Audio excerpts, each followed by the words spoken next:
Serão 2 textos que leremos, mas este é o primeiro. Solicito que os irmãos, mais uma vez, ponham-se de pé. Salmo 102, versículo 11.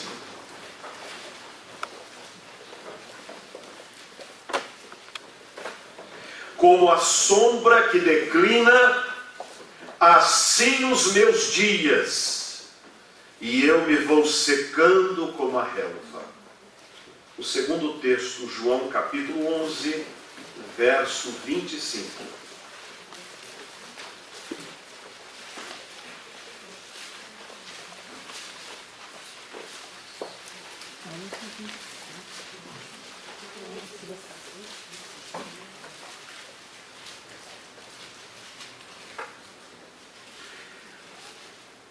Disse-lhe Jesus: eu sou a ressurreição e a vida. Quem crê em mim, ainda que morra, viverá. Podem se sentar. Conquanto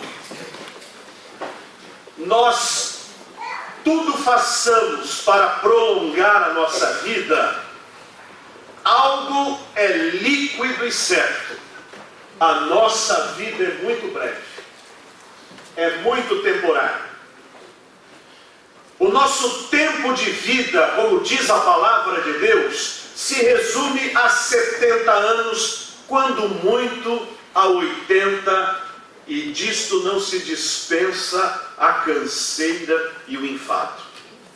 Muitas vezes, meus irmãos, nós levamos a vida toda acumulando dinheiro, para no final dela gastar todo o dinheiro para curar as nossas enfermidades da velhice. O mundo é muito interessante mesmo. Aliás, a nossa vida se assemelha ao tema deste bairro, que é o Jardim Brasil, no Jardim há flores, e nas vidraças desta igreja estão ali os símbolos das flores no meu jardim, como dizia o pastor Josué.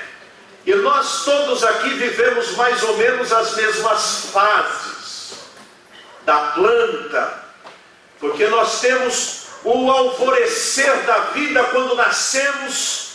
Aqueles que são mais antigos nasciam de parteira dentro de casa, não era assim mesmo? Lá na roça, lá no Nordeste, lá no sul de Minas, não ia para o hospital. Havia aquelas senhoras tão queridas que faziam um parto. Há um irmão em nossa igreja, o irmão Chiro Caria, que disse que nasceu sem parteira.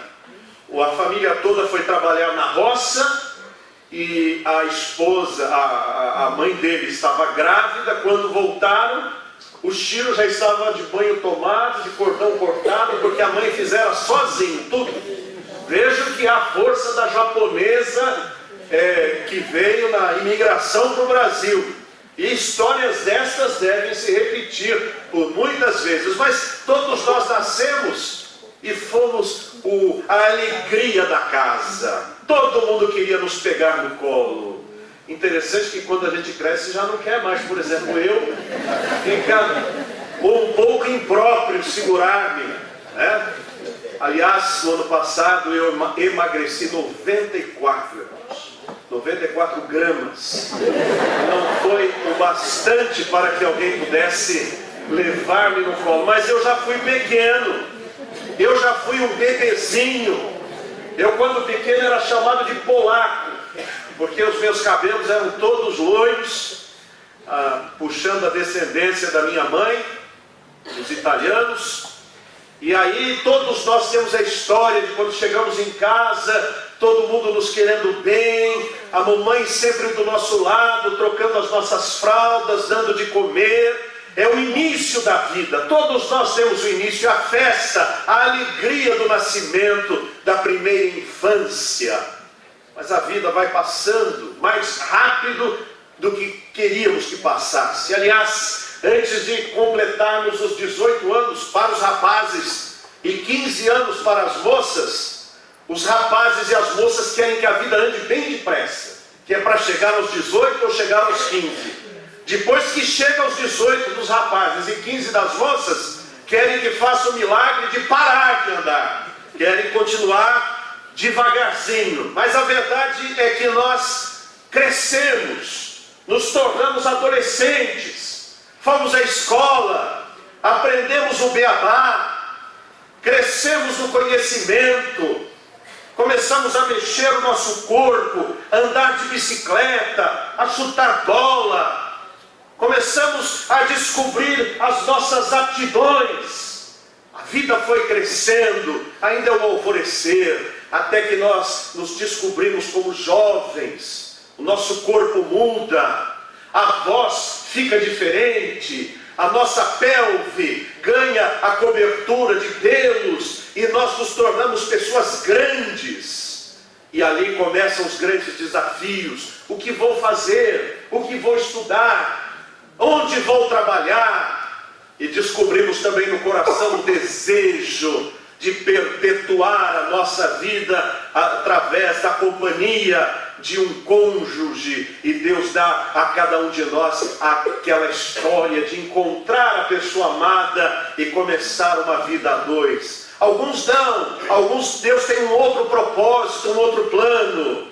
Mas nós aprendemos, crescemos, estudamos, trabalhamos e muitos se tornam advogados, médicos, doutores, professores, outros nas posições de indústria, metalúrgicos, operários, pedreiros, cada um seguindo a sua própria vocação.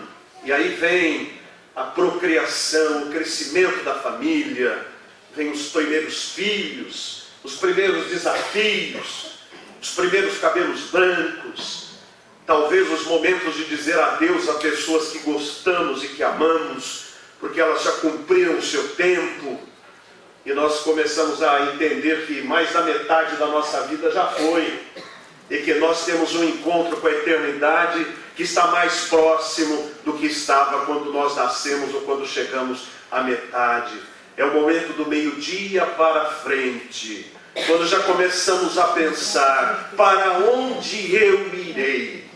Aquelas 3 célebres perguntas da humanidade passam a ecoar mais fortes dentro do nosso coração. Por que nasci? De onde eu vim? E para onde eu irei? Com a graça de Deus, em algum momento dessa história, alguém nos pregou o Evangelho. Alguém nos falou de Jesus, alguém nos falou da salvação. Então nós já sabemos de onde eu vim de Deus, Deus me criou. Por que estou aqui? Estou aqui quando tenho Cristo como meu Senhor e Salvador para glorificá-lo. Mas agora o para onde vou não é mais uma questão teórica, passa a ser uma questão real, prática e que vai se aproximando de nós. Eu mesmo que não tenha completado os meus 70 ou 80 anos, passei de uma forma especial pelo momento de quase morrer. Os irmãos que me conhecem há muito tempo sabem dos meus problemas de coração. E no ano de 1982, quando eu contava 17 anos de idade, 16 para 17 anos de idade, eu tive catapora. E nessa catapora descobriu-se que eu tinha um problema cardíaco incurável. E os médicos estavam tão desanimados com a minha situação que disseram para minha mãe: encomende o caixão, porque desta noite ele não passa. Fui internado na Beneficência Portuguesa. E ali com 3 dias, quando não dormia, quando não descansava e o meu coração não adquiria ritmo algum, e os médicos avisaram: estamos apenas esperando o final. Eu fiz uma oração ao Senhor dizendo: Senhor, eu sei que eu estou morrendo. As minhas pernas já não funcionavam mais e eu já sentia que a morte se aproximava. E quando ela veio, quando eu tinha 17 anos, eu percebi que a brevidade da nossa vida não escolhe idade. Ela pode vir aos 10, pode vir aos 25, pode vir aos 50, pode vir aos 100, mas impreterivelmente ela virá. Diz o texto bíblico que nós lemos no Salmo 102, no versículo 11, o primeiro texto da nossa leitura, o seguinte: como a sombra que declina, assim os meus dias, e eu me vou secando como a relva. Não é uma palavra trágica, é um reconhecimento das nossas limitações. Porque depois de estabelecida a nossa família, criados os nossos filhos, quando já completamos aí várias décadas de vida, o nosso corpo se sente cansado. E nesta manhã os irmãos tiveram aqui pregando a palavra de Deus, o querido pastor José Vieira Rocha, que era um dos meus 3 conselheiros, e ele estava pregando aqui e ao mesmo tempo lá no cemitério da Paz estávamos dando o último adeus ao pastor Rivas Bretones, homem segundo o coração de Deus, presidente de evangelismo explosivo no Brasil, pastor por décadas da Igreja Batista do Brooklyn, lá na zona sul de São Paulo. Ele morreu com seus 80 anos e na graça do Senhor foi fiel até a morte. E aquilo evoca uma série de lembranças no nosso coração, porque conversávamos no início do culto com o irmão Edilson, que os grandes heróis da fé, os grandes homens pregadores da palavra, que viviam pela fé, fiéis às Escrituras Sagradas, têm ido embora. E uma nova geração, parecida com aquela de Israel, que se levantava posteriormente às manifestações do Senhor, pouco tem conhecido da graça e da seriedade de uma vida com Deus. Graças a Deus que ainda há uns poucos 7.000 joelhos que não se dobram para Baal, mas os tempos são difíceis, porque os grandes homens do Senhor estão sendo recolhidos. O texto bíblico fala que a nossa vida declina. Então nós respondemos: para onde eu irei? Para aquele que tem Jesus como Salvador, sabe para onde vai. A Bíblia nos fala que esta vida não acaba aqui, ela continua. E a Bíblia nos fala que há uma eternidade que teremos que encarar pela frente, ou com Deus, na sua presença, ou longe dele, no inferno. O segundo versículo, João capítulo 11, verso 25, nos fala a respeito desta vida. Vejam o que diz. Diz o verso 25 do capítulo 11 de João: eu sou a ressurreição e a vida. Quem crê em mim, ainda que morra, viverá. Meus irmãos, se há algo maravilhoso que nós podemos fundamentar a nossa fé e a nossa esperança, é que a nossa vida, quando construída no Senhor, não acaba aqui, mas continua lá na glória de Deus. Os nossos amados que partiram não morreram, eles estão na glória do Senhor. Dormiram no Senhor, o seu corpo dorme, mas como diz a palavra, hoje mesmo estarás comigo no paraíso. Lá estão eles, na presença de Jesus. Lá está o pastor Josué Nunes de Lima, na presença do Senhor. Pastor Altino Vasconcelos, na presença do Senhor. Pastor Rivas Bretones, na presença do Senhor. E todos os crentes que confiam no nome de Jesus não precisam temer a morte. Onde está, ó morte, o teu aguilhão? Onde?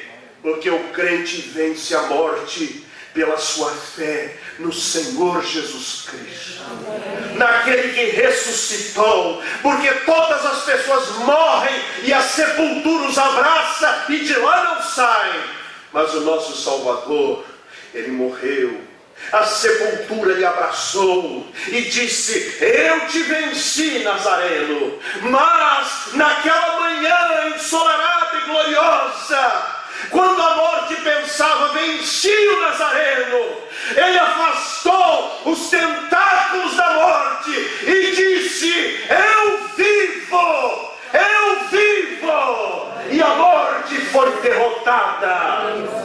E ele disse: aquele que vive e crê em mim nunca morrerá.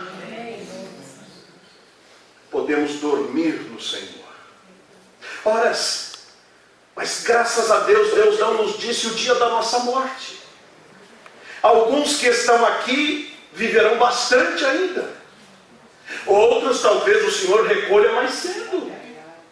Eu não sei quando o Senhor me levará, porque lá no hospital eu disse: Deus, estou pronto, pode levar-me.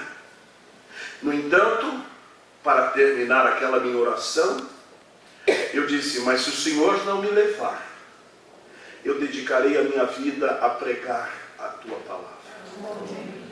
Quantos anos faz de 82 para cá? 31 anos que eu estou no bônus. Eu estou no bônus, meus irmãos. Deus me deu esta graça. E cada dia que eu vivo na fé no Filho de Deus, que me amou e se entregou por mim. Por isso, para mim, o viver é Cristo e o morrer é lucro. Assim todos nós possamos, meus irmãos, valorizar o tempo que ainda temos, para não gastá-lo em banalidades. Vindo para cá, Elaine e eu percebemos quantos carros de torcedores de futebol buzinavam com bandeiras para fora e pessoas gritando desesperadas e bêbadas, por causa de uma alegria efêmera que passa, onde amanhã ninguém mais fará a menor diferença ou falará a respeito com uma mudança de vida. O meu time ganhou, a minha vida mudou, talvez para pior. Porque na verdade quem ganhou ou quem deixou de ganhar foram aqueles profissionais. Perdemos tanto tempo acompanhando banalidades. Perdemos tanto tempo nestas comunidades de relacionamento. Perdemos tanto tempo discutindo coisas que não edificam, quando na verdade Deus nos deu o tempo para adorar o seu nome e para proclamar a sua graça, para viver para Ele. Se eu morrer amanhã, que vida eu teria hoje? Talvez as minhas prioridades fossem outras. Talvez eu valorizasse coisas que hoje eu deixo relegadas a um segundo plano. No meu orçamento, Deus vem em último lugar muitas vezes. Os meus credores de fora são muito mais importantes do que o meu Deus, que me dá tudo e que me supre cada necessidade. Que vergonha, meus irmãos. Na minha agenda diária, eu tenho tempo para tudo. Tempo para o ônibus, tempo para a alimentação, tempo para o trabalho, tempo para a faculdade, tempo para namorar, tempo para a internet, tempo para ver noticiários, tempo para tomar banho. Mas quando vou deitar, eu me lembro que ainda tinha alguém que estava esperando por algum tempo. Não como um coitadinho esperando que eu lhe desse uma migalha, mas alguém que é o Senhor da minha vida e que está avaliando em que lugar da minha agenda eu o coloco. E geralmente eu o coloco no fim. E aí eu faço aquela oração que eu dobro os meus joelhos de pijamas, ponho a cabeça na cama e digo assim: Senhor Deus, meu Pai, e eu durmo. Quando o sol bate na janela e um vento chacoalha, em nome de Jesus, amém. Eu disse: nossa, orei a noite inteira. Que fé! Orou nada, você dormiu. Ô Ou seja, quando a minha prioridade é de terceira categoria, Deus recebe os meus restos. Mas vai o crente passar por uma aflição, foi demitido, colocaram-no fora da casa de aluguel, não passou no concurso, tem prova para fazer, o médico disse que está com câncer, até em dias que não tem culto ele quer vir para a igreja, até no momento em que tem que dormir ele fala, eu quero orar, e ele quer reparar o tempo perdido. Irmãos, não há necessidade de esperarmos isso. Nós podemos levar uma vida equilibrada, colocando o reino de Deus no pilar da nossa agenda. O reino de Deus no pilar das nossas prioridades. E sairmos daqui, quando terminar o culto, com a seguinte certeza: a vida é temporária, a vida é breve. E o que vamos fazer agora? Chorar o que já passou? Impossível, não dá para consertar. Mas podemos mudar a nossa maneira de viver daqui para frente, colocando o Senhor como prioridade de nossos corações. O profeta Daniel, quando teve uma súbita visão das profecias finais do mundo, ele viu aquilo chocado com aquela visão, sem entendê-la, que propôs no seu coração conter a sua alimentação e os seus afazeres e clamar dia após dia para que Deus lhe mostrasse o que era aquela visão. Passou-se 5 dias e a resposta não veio. Foram mais 10 e não veio resposta nenhuma. No 15º dia, quando a maioria de nós teria desistido, estava Daniel clamando. 20 dias, ali estava Daniel suplicando. No 21º, o anjo apareceu e lhe disse assim: Daniel, homem muito amado, desde o primeiro dia em que você se dispôs a buscar a minha presença, foi atendida a sua oração. Quer mudar o resto de sua vida? Leve Deus a sério. Viva com Jesus, ande com Jesus, ore ao seu Pai que está em secreto, viva uma vida cristã verdadeira, daqueles que deixam saudades. A irmã Cida está aqui, vidas como do pastor Josué, em que nós nos lembramos com tanta responsabilidade como que a pisar sobre terra santa, porque era um homem que levava Deus a sério. Deus quer que eu seja o seguidor deste caminho, que o irmão, que a irmã sejam pessoas em quem se vale a pena espelhar, pessoas que guardam no seu coração não uma religião, a ressurreição e a vida. Os nossos mortos ressuscitarão, sairão da sepultura.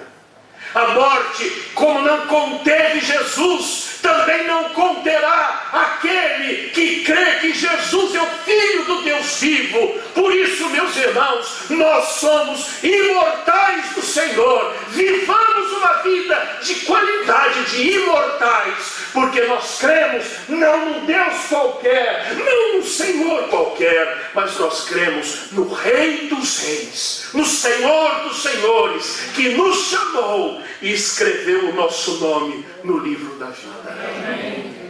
Vale a pena servir a este Deus, mesmo que os cabelos branquejem, mesmo que a idade avance, mesmo que muitos queridos nossos partam. Uma coisa devemos fazer: prosseguir para o alvo, prosseguir olhando para Jesus, autor e consumador da nossa fé, sabendo que o nosso trabalho no Senhor não é vão.